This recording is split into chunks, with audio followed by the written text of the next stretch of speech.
Assalamualaikum warahmatullahi wabarakatuh. Perkenalkan, kami dari kelompok 5 yang terdiri dari Mutia Talia Zikro, Yuliani, Robi, Vena, dan dengan saya sendiri, Dinda. Materi yang akan kita presentasikan adalah gelandangan.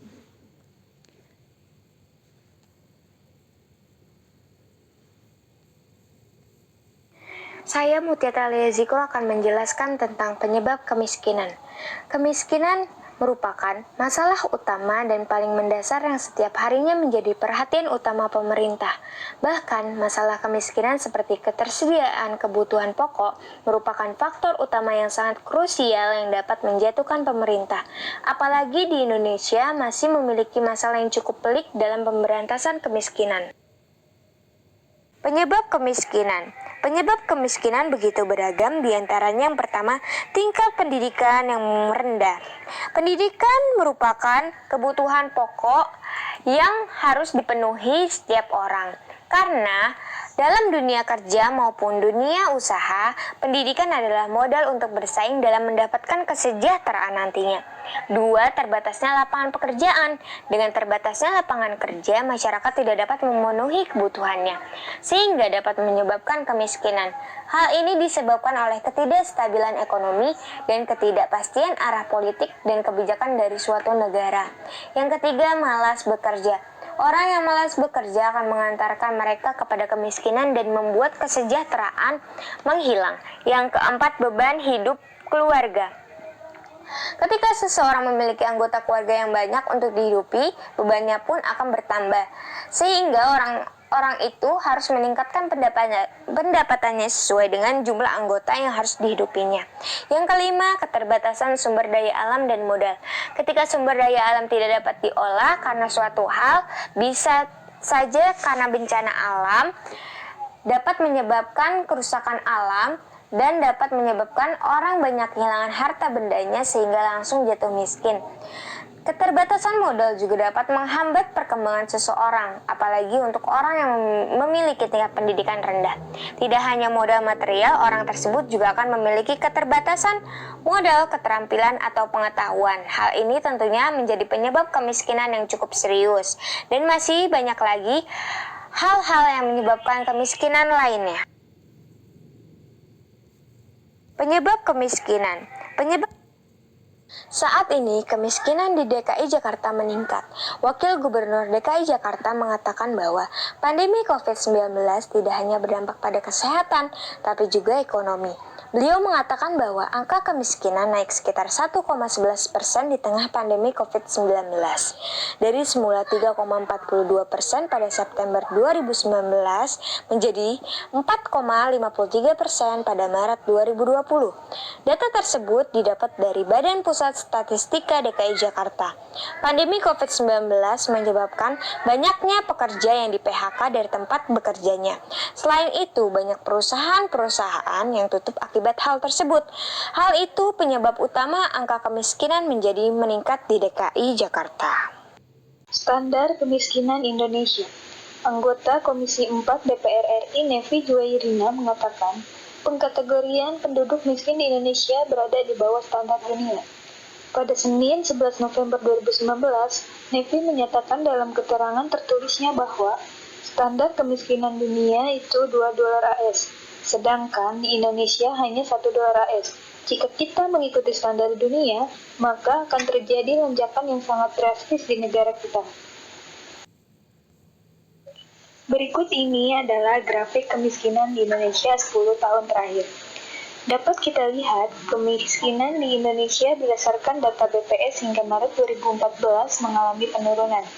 Angka ini turun dari 11,47% di September 2013 menjadi 11,25% di bulan Maret 2014. Namun demikian, angka yang ditunjukkan secara kuantitatif tersebut belum mampu menggambarkan kondisi kemiskinan yang sebenarnya, karena secara kualitatif kemiskinan Indonesia semakin parah.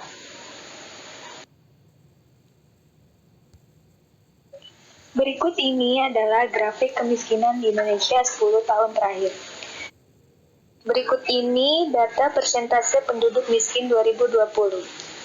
Persentase penduduk miskin pada Maret 2020 sebesar 9,78%,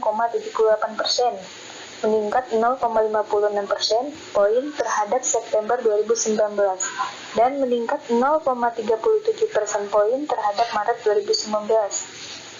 Dengan jumlah penduduk miskin pada Maret 2020 sebesar 26,42 juta orang, meningkat 1,63 juta orang terhadap September 2019 dan meningkat 1,28 juta orang terhadap Maret 2019.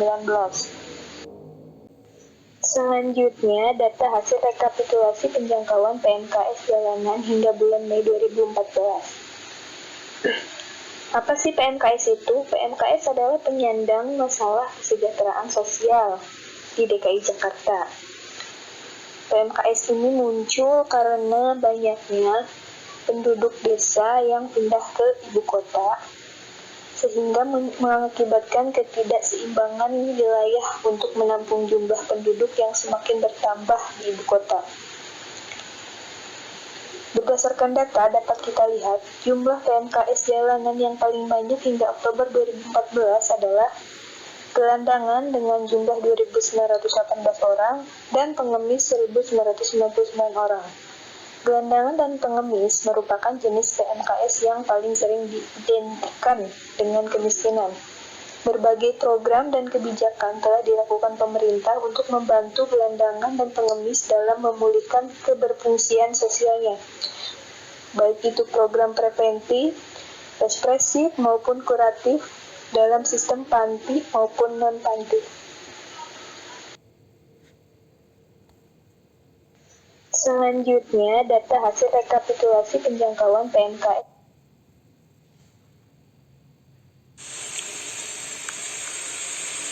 Apa yang dibutuhkan para pengemis, gelandangan, dan orang terlantar? Di dalam Undang-Undang Dasar 1945,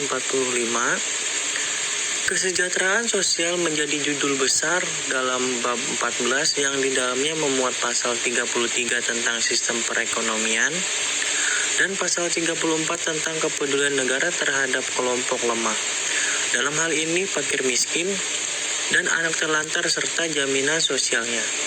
Artinya, negara berkewajiban menangani masalah sosial tersebut, walaupun dalam operasionalnya tetap melibatkan masyarakat.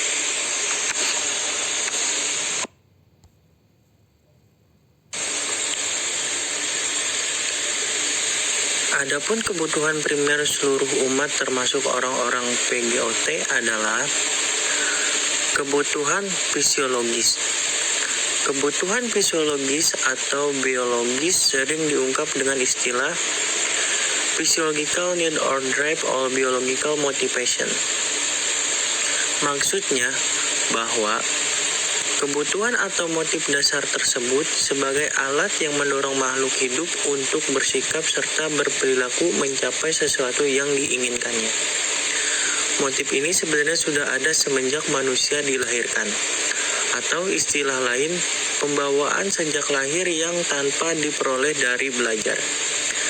Motif ini ditengarai sebagai biological intrinsic yang mewujud pada dorongan lapar, haus, bernapas, mengantuk, dan dorongan seks. Maka muncul motif untuk makan, minum, bernapas, dan beristirahat. Sedangkan motif seks bagi manusia adalah dorongan yang bertujuan untuk mengembangkan jenis keturunan makhluk manusia atau dinasti keturunannya. Kemudian, yaitu kebutuhan psikis. Menurut pandangan Abraham Maslow, menyatakan bahwa kebutuhan psikis primer manusia secara umum adalah kebutuhan rasa kasih sayang, kebutuhan rasa aman, kebutuhan rasa harga diri, kebutuhan rasa ingin bebas, kebutuhan aktualisasi diri, kebutuhan sosial, dan kebutuhan agama. Secara umum, pengemis, gelandangan, dan orang-orang terlantar menghadapi berbagai problem kehidupan yang kompleks, antara lain problem pangan, sandang, papan, kesehatan fisik, gangguan perasaan, kurang memiliki kemampuan beradaptasi dengan lingkungan kehidupan. Maka, dibutuhkan pembimbingan dan konseling. Bimbingan dan konseling merupakan proses pemberian bantuan terhadap individu agar mampu hidup selaras dengan ketentuan dan petunjuk, sehingga dapat mencapai kebahagiaan hidup. Adapun bimbingan dan konseling yang dapat dilakukan sebagai berikut, yaitu pengembangan bidang individual, memahami kondisi intelijensi, bakat, minat, mental, moral, serta spiritual mereka, sehingga aktivitas pembelajaran hidup dapat terlayani dengan tepat dan lancar terarah. Pengembangan bidang afektif. Ada beberapa nilai-nilai etik yang mesti ditanamkan kepada komunitas PGOT dengan meluruskan dan memantapkan niat, iktikad, tujuan, dan maksud dalam mengikuti proses pencairan ilmu pengetahuan dan keterampilan hidup. Pengembangan mental. Mental yang sehat adalah terhindarnya seseorang dari gangguan atau penyakit jasmani, gangguan neurosis maupun psikosis, serta mampu menyesuaikan diri secara aktif dengan sosialnya, mampu memfungsikan potensinya secara optimal sehingga bermanfaat bagi diri dan orang lain, serta mampu melaksanakan ajaran agamanya secara benar atas dasar keimanan dan ketakwaan. Kemudian, pengembangan dimensi sosial. Dengan mengacu pada spirit ajaran agama, memiliki kewajiban dan tanggung jawab untuk memberikan bimbingan kepada umat dengan menumbuh kembangkan potensi sosialnya secara selaras dan harmoni. Dengan mengacu pada ajaran agama, guna mewujudkan keserasian hidup bersama dan masyarakatnya. Maka, prinsip-prinsip pengembangan sosialitas individu dimaksud adalah dengan cara memberikan pemahaman dan penyadaran tentang perlunya menegakkan dan menjunjung tinggi rasa persaudaraan sesama, tentang prinsip saling menyayangi atau mencintai sesama, saling tolong-menolong dan kerja antar sesama, membangun persatuan dan tidak menyakiti sesama. Kemudian, pengembangan bidang bimbingan belajar. Dalam hal ini, pengembangan life skill. Manusia semenjak lahir telah diberi potensi oleh Tuhan yang mesti dikembangkan secara optimal agar potensi tersebut dapat berkembang secara teratur, terarah. Dibutuhkan sebuah lembaga sebagai wadah pengelolaan potensi tersebut. Karena secara esensial, manusia dilahirkan sudah memiliki kesiapan untuk belajar dan dibelajarkan. Kemudian, pengembangan bidang bimbingan karir, dalam hal ini pekerjaan. Sesuai dengan konsep National Vocation Guardianship Association, memberikan penjelasan bahwa bimbingan karir adalah upaya bantuan layanan kepada individu guna memilih, menyiapkan, menyesuaikan, dan menyiapkan dirinya dalam gambaran pekerjaan yang sesuai dengan potensi, serta memperoleh kebahagiaan dalam hidup daripadanya. Kemudian yang terakhir, pengembangan spiritualitas PGOT.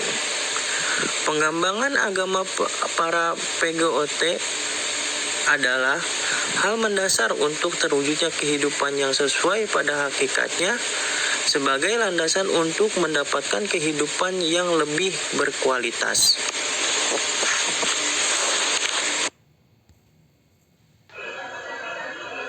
Selanjutnya adalah peran pemerintah dalam mengatasi masalah gelandangan. Penanggulangan gelandangan dan pengemis menjadi tanggung jawab berbagai pihak dan berbagai kalangan. Maraknya gelandangan dan pengemis memperlihatkan penanggulangan gelandangan dan pengemis belum dilaksanakan dengan maksimal. Pemerintah maupun swasta merupakan kelompok yang berkewajiban dalam menyelesaikan permasalahan penanggulangan gelandangan dan pengemis, sehingga penanganan dari berbagai kalangan dapat disatukan dalam visi besar, yakni pemberantasan gelandangan dan pengemis demi terciptanya kedamaian dalam kehidupan masyarakat. Yang pertama adalah menyiapkan panti sosial. Dinas Sosial Pemerintah Provinsi DKI Jakarta telah menyiapkan panti sosial untuk menampung gelandangan yang tertangkap razia penyandang masalah kesejahteraan sosial atau PMKS. 27 panti ini bertugas untuk memberikan keterampilan dan tempat rehabilitasi bagi gelandangan yang tidak memiliki keluarga ataupun tanda pengenal.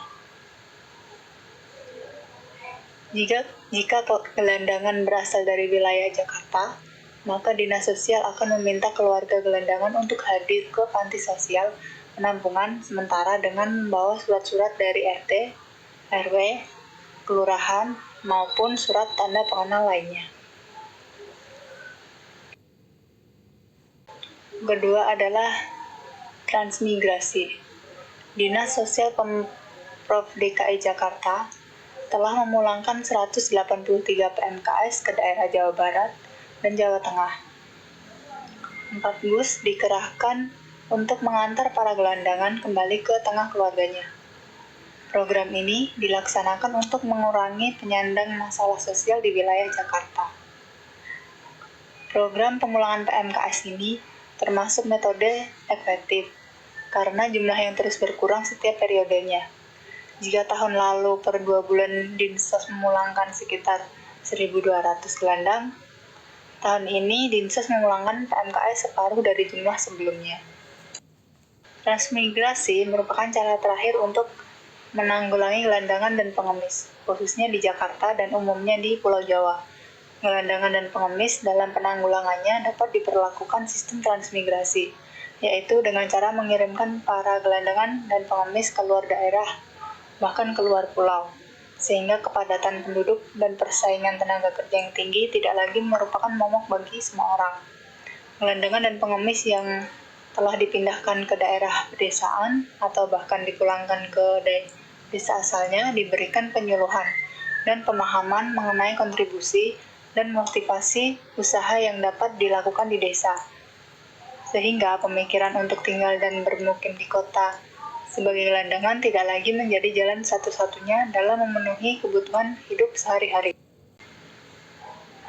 Penanggulangan gelandangan dan pengemis dapat dilakukan dengan salah satu metode di atas, atau bahkan dengan menggabungkan beberapa metode. Penggabungan beberapa metode memperlihatkan beberapa tahap untuk menanggulangi gelandangan dan pengemis, sehingga diharapkan menjadi suatu model komprehensif dalam menanggulangi gelandangan dan pengemis, sehingga tidak meresahkan masyarakat dalam menjalani kehidupan.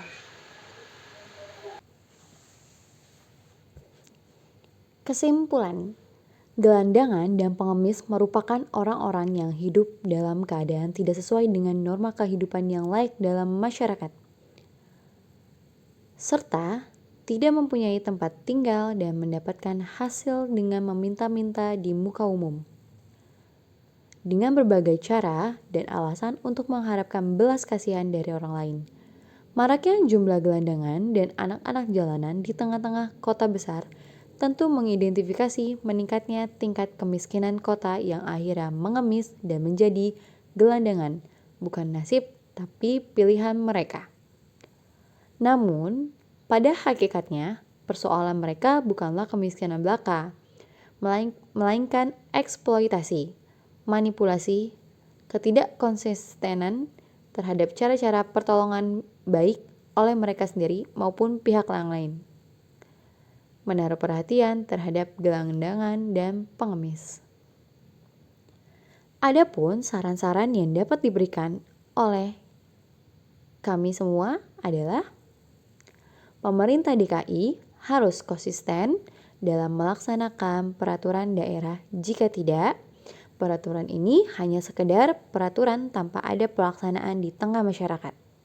Sementara dengan perkembangan kota, mau tidak mau, peraturan harus dilaksanakan agar ketertiban sosial di tengah masyarakat tetap terjaga.